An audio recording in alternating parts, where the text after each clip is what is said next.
There are some movies which may fail as a whole, but at least they contain one or two brilliant sequences. For example, some of Lucio Fulci's final movies are really slow moving, they have poor technical execution, but there is maybe an occasional unintentional funny scene, or at least there is a nice atmospheric bit of music here, or even a nice gory death. At least those little moments stick with you. And then there are films which kind of hurt you as you watch them because you feel bad for the filmmaker because they are so much below what you've come to expect from that filmmaker. And I think Giallo is a good example of such a movie because it really upset Dario Argento's core fan base when it was unleashed into the world back in 2010. So what's the problem with Giallo?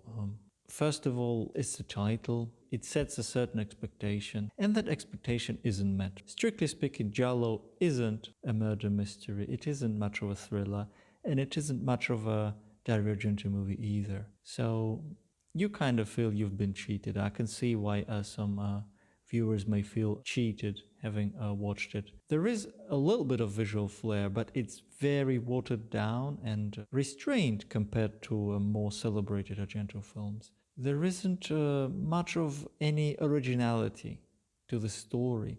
In fact, I suspect that Dario Argento didn't really write this movie. I think the closing credits say written and directed by Dario Argento, but then there are two more writers after that. So I think he just put his name on there to give it. He might have adapted a screenplay written by those other two people. I think he might have only contributed some flashbacks to give it at least a touch of Dario Argento. I'm going to try and outline some of the more blatant issues with Dario Argento's Giallo. The cast. The male lead goes to Adrien Brody, who was very much in demand at the time. He was quite a successful, internationally acknowledged actor at the time. The female lead is Emmanuelle Seigner, who I know from The Ninth Gate, Roman Polanski. And sadly, there is very little chemistry between the two. And I'm going to speak about the character dynamics a bit later. So definitely casting is a problem. There is also Elsa Pataki, who plays the film's MacGuffin, really, because her role is being tied up and tortured. The two leads have to find her and free her from the maniac's clutches. I'm afraid that's a very boring role to play, and there isn't much Elsa Pataki can do. I had difficulty also sympathizing with Elsa Pataki's character, despite her terrible predicament, being captured and hurt by this dreadful maniac killer. There's got to be something wrong with the story or with the acting. And she's given very little to do. She just has to scream and suffer. So her part, she seems to be like pretty much just in her little self-contained torture porn segment. And this is a more general structural problem with Giallo, is that there is very little interaction. And it's very difficult to see why would Emmanuelle Seigner care for her sister. It's just, this story, the way it's told doesn't work. So the expected sympathy or suspense don't materialize. Another issue is we don't really have any of those famous Dario Argento kills in Giallo. There are several violent murders, but they are filmed in quite a banal way, and even though there is quite a bit of blood and some of the violence is crude and graphic, there are few, if any, personal touches there. So violence may be shocking and hard-hitting, but there is no suspense or bravura. So I've got to say, for a Dario Argento film, Giallo feels more like a TV movie. In fact, there is a section later on in the film where the camera sits still for quite long periods of time. We have several shots in a succession which are basically static master shots. They're not lit very interestingly, and they're not really composed so beautifully. So it really feels like kind of student filmmaking, or they ran out of budget, so they had to really just knock out those master shots and move on. So that was surprisingly flat visually from a renowned visual stylist, Dario Argento. So I've kind of listed some of the more glaring issues. No cool set pieces, waste of decent actors in boring roles, difficult to care what happens. These are the more general glaring problems. But somehow, still, I found things to enjoy about Giallo. Let's not forget that. I don't think it's a good movie, and I really wouldn't recommend it as an entry film if you are new to Dario Argento. That's a fairly dreadful way to get started with this interesting filmmaker. So, what is it that I like about Giallo? I like the killer, who actually bears the name Giallo because he's yellow. His face, he's got jaundice, so he looks kind of yellow. And I like that part played by Adrian Brody. In case you didn't know, he plays a double role, a dual role in Giallo. He plays the inspector who hunts the killer, and he plays the killer as well. So I thought the killer part was a bit less boring. It had a bit more meat to it. And even if the character, we're not really given much insight into the killer's mind either. There are no suggestive point of view shots. There are no fetishistic displays of the killer's instruments, which one might have expected from Dario Argento. So he's a bit more Americanized, where he's a psycho and he likes torturing people. It's a sad and pathetic character, and I think Adrian Brody did quite a good job bringing the character to life. In that kind of a trashy movie, Adrian Brody did a very good job. I already touched on the cinematography, that there are a few nice camera moves here and there, and there is at least one halfway suspenseful scene when Elsa Pataki's character is trying to flee this dungeon. She's hidden in this disused industrial building of some sort in Turin, and there is great use of, I think, pre-existing location, which is just drab and ugly in an industrial way, but the way Dario Argento plays around with it, and his cinematographer Fasano plays around with it, there is something there. But as a whole, the film has just the minimum elegance. It feels like a TV production at time, especially I think the dip in style comes. There is a hospital scene about 3/4 into the film. First of all, it's not clear how the inspector spots his antagonist, because he simply just jumps up and starts chasing somebody, a figure we didn't even see before.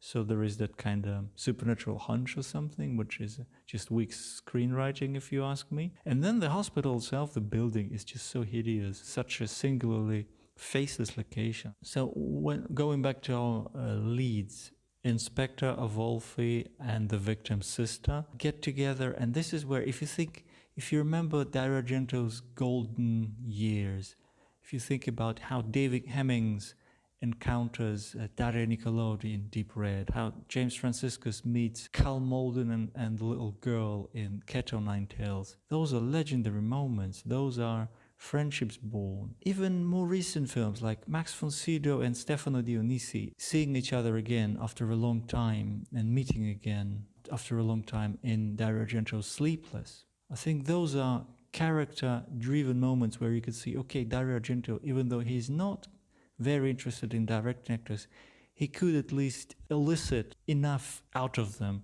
to create interesting detectives, to create interesting characters who follow as they unravel the mystery. But in Giallo, sadly, I feel that there is absolutely no dynamic between Emmanuelle Seigner and Adrian Brody. There is quite a lengthy scene which introduces us to the policeman played by Adrian Brody. So Emmanuelle Seigner is trying to convince the local police to go find her sister who's gone missing. She claims she's been kidnapped and nobody wants to listen to her, so she desperately goes downstairs to the ogre's lair to try and get the ogre to help her. And that's the Phantom of the Opera moment, the Beauty and the Beast moment at the core of this story. So we have the Beauty and the Beast with the monster hurting the victims, and then we have the Beauty and the Beast with the traumatized policeman, this tough, possibly repressed cop, depressed cop, and this airline attendant trying to track the killer down. So there is that dynamic, but there is no acting to support it. The first encounter between Emmanuelle Seigner and Adrian Brody is so flat, and it's given such ridiculously bad dialogue. Like Adrian Brody's first line is like pretentious, "Why? Why are you here?"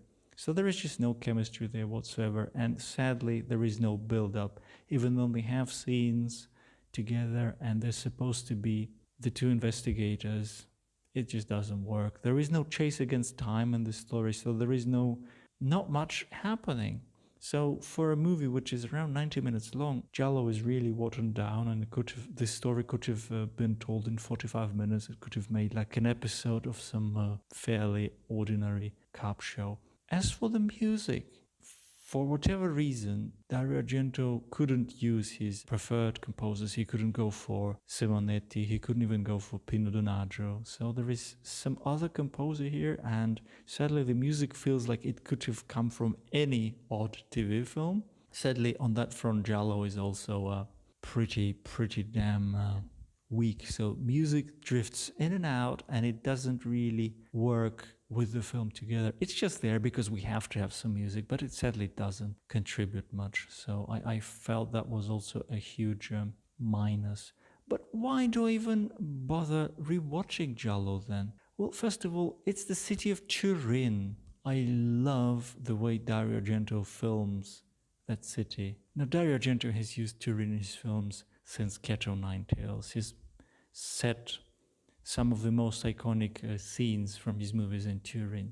In Giallo, he shows the less glamorous side to the city. We don't really see those Art Deco buildings we saw in Four Flies on Grey Velvet or Deep Red. We see more of the true Turin, where you see those rubbish bins in the streets, decaying, more contemporary buildings like 1960s, 1970s buildings, which are just boxy and it could be anywhere really. So it's more like almost the industrial side of Turin, which with cinematography being less mobile and more basic, as a viewer, I had more chance to look at the backgrounds because the lead actors were quite boring. So I was trying to amuse myself by studying just the film's texture, and I found the urban texture in Giallo quite alright at times. It's also a movie which is lit. The daytime scenes are lit very, very flatly, and then the nighttime scenes vary, but there isn't a great amount of play with colored lights in Giallo or anything. As for the special effects, I thought Dario Argento lingered on some of his gore shots way too long, and it becomes very quickly blatant that these are just dummies. There could have been some more judicious editing there to make those effects a little bit less fake looking, just by cutting away from them quickly. Another little nugget which I found enjoyable in Giallo is the role of books. When Adrian Brody is trying to track down the killer, when he realizes that the killer might be a taxi driver, he has to get a list of all taxi drivers with criminal records. To do that, he bribes like an official at the records office by bringing him some books. And so there is a brief but lovely scene of Adrian Brody's character in a bookstore. I love the way Dario Argento films books. I think Argento and Jean-Luc Godard are two directors who always feature printed media in their films and shoot those books lovingly, almost fetishistically. There are some great book shots throughout the films of Dario Argento, especially in his film Inferno, where there is a great loving close-up of bookshelves at the antique bookstore. Back to Giallo, when Inspector Wolfi finally enters the killer's lair, he also finds stacks of those yellow paperback murder mysteries in his lair by his bedside. We also saw Max von Sydow carry a stack of those yellow paperbacks in Sleepless. So I think that gave a little continuity. It kind of allows Giallo to be at least marginally classed as a Dario Argento film. I also found this curious parallel between Giallo and Phantom of the Opera, Dario Argento's Phantom of the Opera, such as the killer being abandoned as a child, and then this results in him growing up in a way deformed. In Giallo, the killer comes into this world as a baby of this heroin addict who had hepatitis when she was pregnant. And then we see her kind of bring the baby and deposit the baby, leave the baby basically at the with the nun, and the way that scene is staged, again, it's so straightforward. It's almost hilarious, because I don't think that's how it works in real life. But so what do I salvage from this film? Maybe from my review it might seem that I haven't really got much good to say about it. And that's not really my intention. I'm not trying to say, look, this is a lost gem, go for it and you will be rewarded. No, I don't think it's a very rewarding experience, but neither is it utterly crap. I think there are some minor redeeming values to Giallo. As I mentioned, there is a touch of style here and there. Certain shots, like nighttime shots, are all right. Then there is the killer, which I think his character is the only character of any interest in the movie. Then there is Turin itself, the city, the way it's portrayed. I think there is a definite affection there. Then there are scenes with books. I also gotta say that the film's pacing is quite alright, even though there are no set pieces. The film doesn't drag too badly. And when it comes to the killer, Giallo, I also found it hilarious the way he wears this kind of red headband, and he has this curly hair, so he's like Rambo's disfigured cousin or something. Well, yeah, I guess my review is after all critical, even though I do find Giallo watchable, but I do not condone it. I don't think it's a highlight in Dario Argento's career, and sadly I cannot recommend it to anyone except people who are very tolerant and who just love cinema.